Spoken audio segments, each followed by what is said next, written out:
கனவுகள் அத்தியாயம் 78. தேர்தலுக்கு பதிவு செய்வதற்கான நாட்கள் நெருங்கிக் கொண்டிருக்க இன்னும் தன்னிடம் கேட்டவர்களுக்கு மழுப்பிக் கொண்டுதான் இருந்தார் சங்கரமூர்த்தி. என்ன சங்கரமூர்த்தி, இன்னும் ஒரு வாரம் தானே இருக்கு. மருமக சரின்னு சொல்லிட்டா, மகன் தான் வேண்டான்னு பிடிவாதம் பண்றான். பொம்பளை பிள்ளைல, அதுவும் பொண்டாட்டி வேற, அதான் யோசிக்கிறான். ஏன்பா, இதுல என்ன பிரச்சனை வரப்போகுது? நம்ம என்ன கவுன்சிலரு எம்எல்ஏ தேர்தலுக்கா நிக்க போக சொல்றோம்? உன் மருமக சரின்னு சொல்லிட்டால, அப்புறம் என்னப்பா? நான் நாளைக்கு முடிவு சொல்றேனே கூறிவிட்டு அன்றும் தப்பித்து விட்டார். இரவு நேரம் மகன் அறியாது மருமகளிடம் கேட்க, மாமா நான் தான் அன்னைக்கே சரின்னு சொல்லிட்டேன்னா அப்புறம் என்ன? இல்லம்மா, உன் புருஷன் ஒத்துக்க மாட்டேங்கானே. ஏன், உங்க மகன் சரின்னு சொன்னாதான் நான் தேர்தல நிக்கணுமா? நான் எனக்குன்னு சொந்தமா முடிவெடுக்க கூடாதா? யார் எதிர்த்தாலும் சரி, நான் தேர்தல்ல நிக்கத்தான் போறேன். அதுக்கு நான் தயாரா தான் இருக்கேன் மாமா கூறிவிட்டு தங்களின் அறைக்கு வந்தாள். உள்ளே வந்ததுமே தன் கைவளவிற்குள் மனைவியை இழுக்க முயற்சிக்க சுதாரித்துக் கொண்டவளோ விலகி நின்று, நான் உன்கிட்ட பேசணும் அம்மா உறுதியோடு கூறினாள். பேசு, நீ பேசாம வேற யார் என்கிட்ட பேச போறா? சொல்லு, என்ன பேசணும்?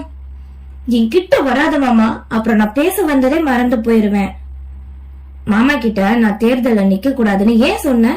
இது ஒரு ஜஸ்ட் ஊராட்சி மன்ற தேர்தல் தானே, இதுக்கு எதுக்கு நீ இப்படி பயப்படுற? மதி, இருங்க, நான் பேசி முடிச்சுக்கிறேன். நான் என்ன இப்ப நின்னு ஜெயிச்சு தலைவி ஆயிட்டேன்னா என்ன? இல்ல இல்ல, சும்மா கலந்துக்கத்தானே போறேன். எதுக்கு? எனக்கு ஒருவேளை வாய்ப்பு இருந்தா ஜெயிக்கிறேன், இல்லையா தோக்குறேன். எதா இருந்தாலும் எனக்கு கவலை இல்லைங்க.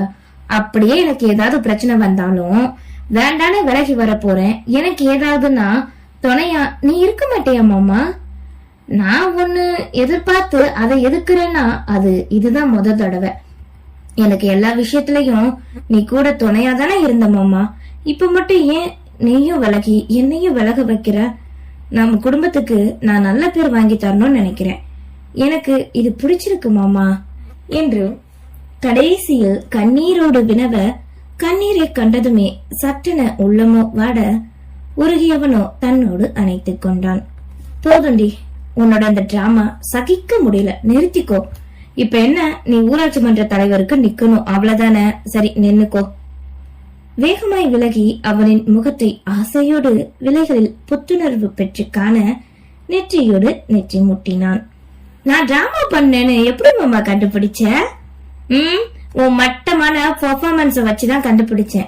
ஆனா ஒண்ணு, எதா இருந்தாலும் என்ன முடிவா இருந்தாலும் அது என்ன தாண்டிதான் உன்னை வந்து சேரணும். நான் தான் செய்வேன் என கூறி பரிசான அடிகளையும் வாங்கி கொண்டான்.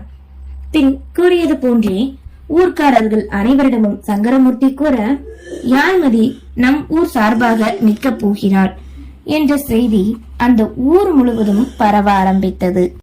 யாழ்மதியின் பெற்றோருக்கோ அப்போதுதான் அந்த செய்தி தெரிய வர, அவர்களும் வந்து ஒரு ஆட்டம் ஆட சமாளிக்க மிகவும் சிரமப்பட்டு தந்தைக்கு இந்த முறை உதவினான் இளந்திரையன்.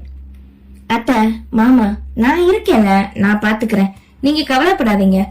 உங்க பொண்ணு வம்பு எதுவும் இழுத்து விட மாட்டா, நான் கவனமா பாத்துக்கிடுவேன் என்று அவர்களின் என்ன அலைகளை புரிந்து கொண்டு சமாதானப்படுத்தினான். பின் அருகில் இருந்த ஊர் பக்கத்து ஊர் என்று இன்னும் 2-3 பேர்கள் நிற்க வருகிறார்கள் என்ற பேச்சுவார்த்தை அடிபட ஆரம்பித்தது. யாழ்மதிக்கோ அது பெரிதாக எதுவும் பாதிக்கவில்லை. ஒரு புறம் ஊர் பொங்கல் ஏற்பாடு நடக்க துவங்க, மற்றொரு புறம் இவளுக்கான சின்னம் உருவாக்கி பதிவதற்கான ஏற்பாடும் நடந்தது. நாட்கள் விரைந்தோடு சென்று பதிவு செய்யும் நாளும் வர, கணவன், மாமனார் மற்றும் ஊரில் 2-3 பெரியவர்களோடு பதிவதற்கான ஆவணங்கள் அனைத்தையும் எடுத்துக்கொண்டு வந்தாள். அந்த அலுவலகம் முன்பு இன்னும் சில பேர் கூட்டம் கூட்டமாக நிற்க, ஒரு சிலர் கவுன்சிலர் தேர்தலுக்கு பதிய வந்திருந்தனர். என்ன மாமா, எப்ப கூப்பிடுவாங்க? தன் மாமனாரிடம் கேட்க, நீ வேணா போய் கார்ல உட்காருமா, நான் வந்து கூப்பிடுறேன். இளந்திரையன் வியர்த்து விறுவிறுக்க நிற்கும் மனைவியை கண்டு கூறினான். எனக்கு பிரச்சனை இல்ல, மாமாவுக்காக தான் சொன்னேன் என்க அதே நேரம் அங்கே அனைவரையும் பார்க்க வைப்பது போல் அலார ஓசை எழுப்பியவாறு ஒரு கார் வந்து நின்றது. ஏன் வேண்டாது கட்சி வேஷ்டி சட்டை அணிந்த சிலர் அதிலிருந்து இறங்க, அவர்களோடு நீலகண்டன் இறங்கவே குழப்பத்தோடு கண்டனர் அனைவரும். இவர் அதுக்கு இங்கன வந்திருக்காரு? யாழ்மதி நினைக்க, என்ன சங்கரமூர்த்தி, உன் சம்மந்தி வந்திருக்காப்ல, நீதான் வர சொன்னையா? அவரோடு இருந்த ஒருவர் கேட்க, அவரோ இல்லை என்று தலையசைத்தார். அந்த நொடி பின்பக்க கார் கதவு திறக்க, அதிலிருந்து இறங்கினாள் ருத்ரா.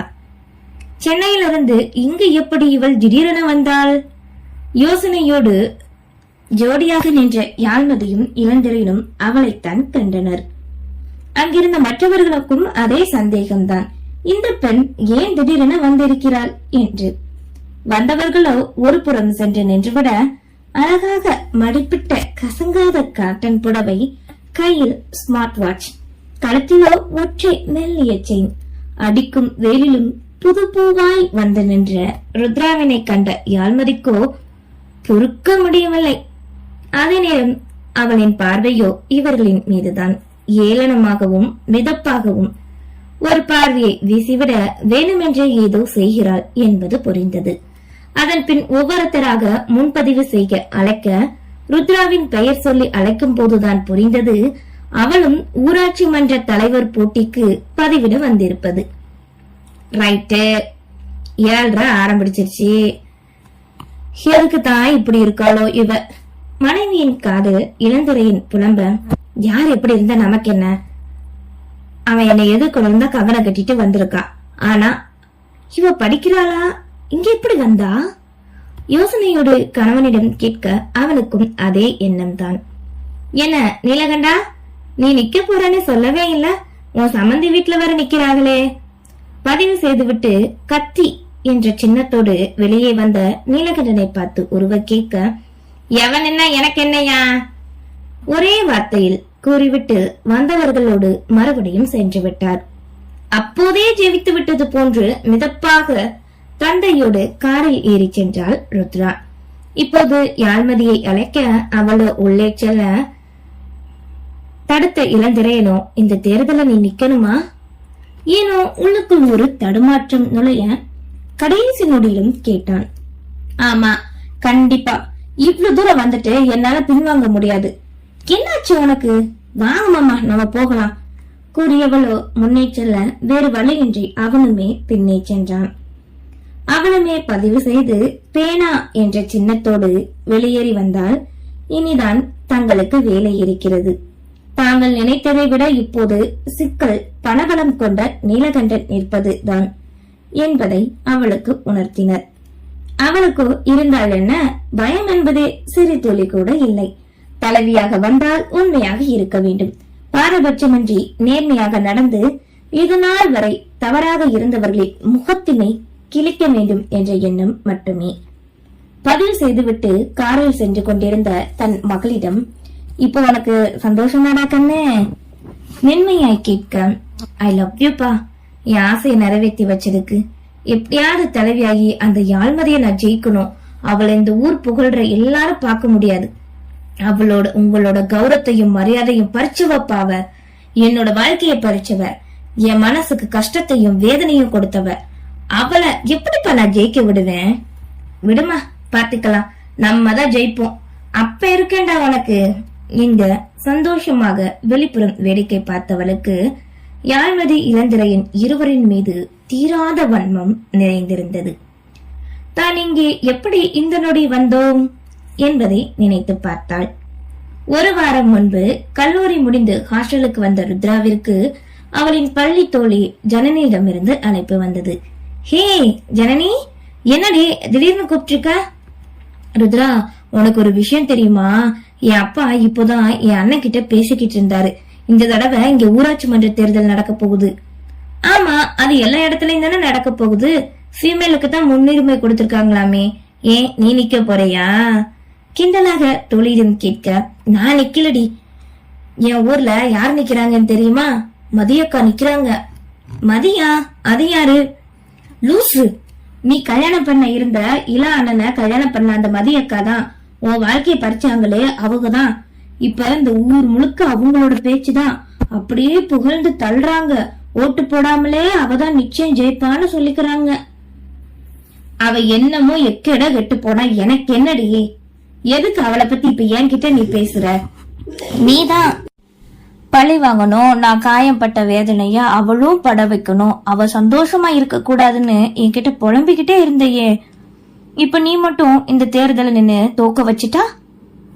ஆசையோடு தூண்டிவிடும் விதமாக தோழி கூறவே, தனக்கு சொந்த புத்தி என்பதே இல்லை என்று நிரூபிக்கும் விதமாக தோழி கூறியதை ஏற்றுக்கொண்டு கடைசி வருட இன்னும் 2 மாத படிப்பு இருக்கும் நிலையில் விட்டுவிட்டு ஊருக்கு கிளம்பினாள்.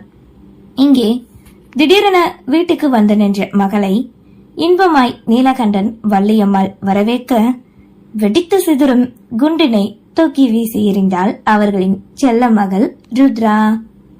நன்றி.